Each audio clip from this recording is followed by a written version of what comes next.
Hi guys, market മേഷോൻ്റെ പുതിയൊരു daily market pulse വീഡിയോയിലേക്ക് എല്ലാവർക്കും സ്വാഗതം. സോ നമുക്ക് നമ്മുടെ അനാലിസിസ് ഗിഫ്റ്റ് നിഫ്റ്റിയിൽ നിന്ന് തുടങ്ങാം. ഗിഫ്റ്റ് നിഫ്റ്റി ഇന്നത്തെ ഗിഫ്റ്റ് നിഫ്റ്റിയുടെ മൂവ്മെൻറ്റ് നോക്കുകയാണെങ്കിൽ ഇറ്റ്സ് കൈൻഡ് ഓഫ് ന്യൂട്രൽ.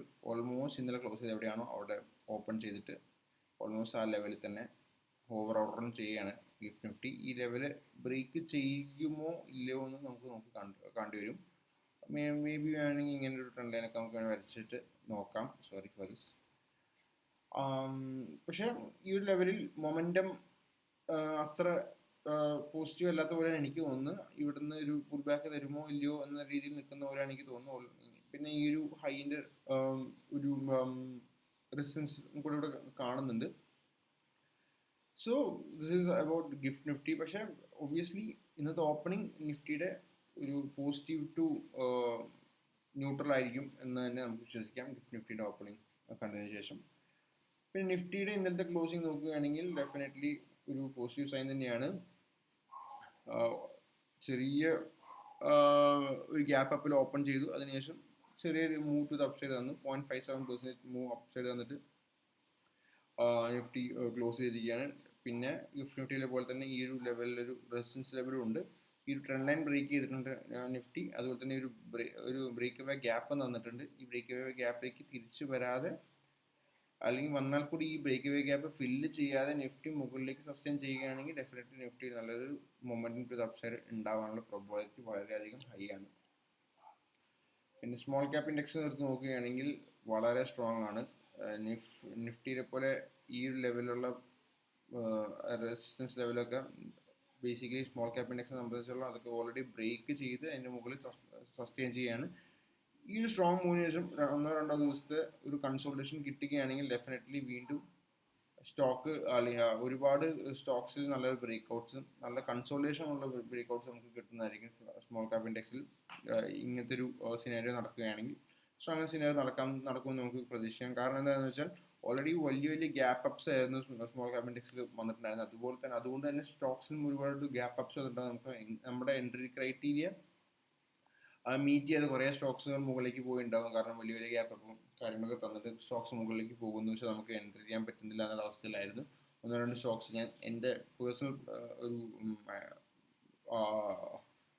എൻ്റെ പേഴ്സണൽ എക്സ്പീരിയൻസ് ഞാൻ പറയുന്നതാണ്. സോ ഞാൻ നോക്കി കുറച്ച് സ്റ്റോക്സ് കുറച്ച് ഗ്യാപ്പ് അപ്പ് ചെയ്ത് ഫാസ്റ്റായിട്ട് മുകളിലേക്ക് മൂവ് ചെയ്ത് എനിക്ക് നല്ലൊരു എൻട്രി കിട്ടിയില്ല. അപ്പോൾ ഇങ്ങനെ ചെറിയൊരു കൺസോൾട്ടേഷന് ശേഷം സ്മോൾ ക്യാപ്പ് ഇൻഡെക്സ് മുകളിലേക്ക് പോവുകയാണെന്നുണ്ടെങ്കിൽ ഡെഫിനറ്റ്ലി ആ സ്റ്റോക്സിലൊക്കെ നല്ല എനർജി കിട്ടാനുള്ള പ്രോബബിലിറ്റി കൂടുതലാണ്. അദാനി സ്റ്റോക്സ് നമ്മൾ ഇന്നലെ സംസാരിച്ചതുപോലെ തന്നെ അദാനി സ്റ്റോക്സിൽ ഒരു നല്ലൊരു ബൈയിങ് വരുന്നില്ല. മേ ബി ഇത് ബൈയിങ് എക്സോഷൻ ആവാം, അല്ലെങ്കിൽ മേ ബി കുറച്ചും കൂടെ കഴിഞ്ഞ് കഴിഞ്ഞാൽ നമുക്ക് ബൈയിങ് കിട്ടാം. നമുക്കത് നോക്കി തന്നെ കാണാം. നിഫ്റ്റി ബാങ്ക് വളരെ സ്ട്രോങ് ആണ്. Nifty bank as compared to Nifty വളരെ വളരെ സ്ട്രോങ് ആണ്. ഈ 1-2 ലെവലൊക്കെ ബ്രേക്ക് ചെയ്ത് അവസാനം മെയിൻ ഒരു ലെവൽ ബ്രേക്ക് ചെയ്ത് നല്ല സ്ട്രോങ് ആയിട്ട് തന്നെയാണ് നിഫ്റ്റി ബാങ്ക് നിൽക്കുന്നത്. ഇന്നലത്തെ പ്രൈസ് ആക്ഷൻ അത്ര സ്ട്രോങ് ആണെന്ന് പറയാൻ പറ്റില്ല. പക്ഷേ കമ്പാരിറ്റീവ്ലി ഈ ഒരു മൂവ് അല്ല, ഈ ഒരു ലോയിൽ നിന്ന് ഈ ഒരു ഹൈയിലേക്ക് 7 ദിവസം കൊണ്ട് 8% മൂവ് ചെയ്ത് വളരെ സ്ട്രോങ് ആയിട്ടൊരു മൂവ് തന്നെയാണ് നിഫ്റ്റി ബാങ്ക് തന്നിരിക്കുന്നത്. പിന്നെ വിക്സ്, ഇന്ത്യ വിക്സ് നമ്മൾ പരിശോധിക്കുകയാണെങ്കിൽ വീണ്ടും ഇന്ത്യ വിക്സ് താഴത്തേക്കാണ് വീണുകൊണ്ടിരിക്കുന്നത്. സോ മാർക്കറ്റിൽ വോളറ്റിലിറ്റി ഭയങ്കരമായി കുറഞ്ഞുകൊണ്ടിരിക്കുന്നുണ്ട്. അതും നല്ലൊരു സൈൻ തന്നെയാണ്. ഡെഫിനറ്റ്ലി ഒരു 12-17 ഇടയിൽ ഇന്ത്യ വിക്സ് ഒന്ന് സസ്റ്റെയിൻ ചെയ്യുകയാണെങ്കിൽ ഡെഫിനറ്റ്ലി നല്ല നല്ല മൂവ്സ് നമുക്ക് മാർക്കറ്റിൽ കിട്ടാനുള്ള പ്രോബബിലിറ്റി വളരെ ഹൈ ആണ്. പിന്നെ നമ്മൾ ബ്രെഡ്ത്ത് അനാലിസിസിലേക്ക് പോയി കഴിഞ്ഞാൽ, ബ്രെഡ്ത്ത് അനാലിസിസിലേക്ക് പോകുമ്പോൾ തന്നെ നമുക്ക് മനസ്സിലാക്കാൻ പറ്റും നല്ല സ്ട്രോങ് ആയിട്ടുള്ള ബ്രെഡ്ത്ത് മെട്രിക്സസ് ആണ് നമ്മൾ കാണുന്നത്. Stocks about 20 period moving average is high, it's positive and going up. Stocks about 50 period moving ആവറേജും പോസിറ്റീവ് ആൻഡ് ഗോയിങ് അപ്പ് ആണ്. ഷോർട്ട് ടേം ട്രെൻഡ് നോക്കുകയാണെങ്കിൽ അതും പോസിറ്റീവ് ആൻഡ് ഗോയിങ് അപ്പ്. ചെറുതായിട്ടൊന്ന് മൊമെൻറ്റം സ്ലോ ആയിട്ടുണ്ട്. പക്ഷെ ഇങ്ങനെ സ്ലോ ആയിട്ട് പിന്നെ മുകളിലേക്ക് ഒരു മൊമെൻറ്റം കിട്ടുമെന്ന് നമുക്ക് പ്രതീക്ഷിക്കാം. അങ്ങനെയാണെങ്കിൽ നല്ല നല്ല എൻട്രീസും കാര്യങ്ങളൊക്കെ നമുക്ക് കിട്ടും. സ്റ്റോക്സ് അബൌട്ട് 200 EMA ഇവിടെ ഈ ഒരു ഹൈയിൽ നിന്ന് ഇങ്ങനെ ഒരു ട്രെൻഡ് ലൈൻ വരയ്ക്കുകയാണെങ്കിൽ ട്രെൻഡ് ലൈൻ ബ്രേക്ക് ചെയ്ത് സ്ട്രോങ് ആയിട്ട് അപ്പ് സൈഡിലേക്ക് മൂവ് ചെയ്യുന്നതായിട്ട് നമുക്ക് കാണാൻ പറ്റുന്നതാണ്. അതുപോലെ തന്നെ നമുക്ക് കാണാം നെറ്റ് ഹൈ ആൻഡ് ലോ നോക്കുകയാണെങ്കിൽ അതും പോസിറ്റീവ് ആയിട്ടുണ്ട്.